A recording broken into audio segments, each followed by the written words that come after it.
A High Court judge is to decide if campaigners in Gloucestershire can challenge the NHS over the way many of its services are run. The Health Service wants to outsource jobs at several community hospitals and other health roles as part of a social enterprise. But campaigners say the plans are legally flawed.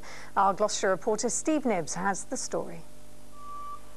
NHS Gloucestershire should soon be celebrating the opening of its new £10 million hospital in Dursley. The plan being for the NHS to still own their buildings but get someone else to run the services. But by now, staff that are due to move into this hospital should have been under the control of a new social enterprise. It's supposed to be a more locally controlled and democratic organisation, all very much part of the government's big society. But that plan has been put on hold because campaigners, like we've seen in protests elsewhere, have now got their day in court. A 75-year-old campaigner from Stroud is taking NHS Gloucestershire to court. He didn't want to be interviewed today, but soon a High Court judge will decide if he can take his case to a full judicial review.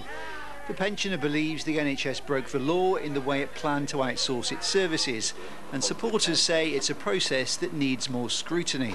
Fundamentally, one of the most important things if this is going to work is to have the staff behind it, and we just don't think they've been properly consulted, and from what we've heard they're not behind it. The public hasn't been consulted and they're not behind it. NHS Gloucestershire would only provide a statement today. It said it firmly believes that the social enterprise is the best way of supporting more joined-up health and social care services in the future, and it's a system that's happened across the country. What social enterprise does is actively involve the local people and the patients in delivery of care and running of the organisation. And having said that, also is very important that the staff are involved in it too, and that makes it a success. So you've got patients on one hand and staff on the other hand who are actively involved in service provision and running of the organisation, and that's very powerful. There's a huge strength of feeling on both sides about these changes, but campaigners hope an expensive High Court challenge will keep services within the NHS. Steve Nibbs, BBC Points West.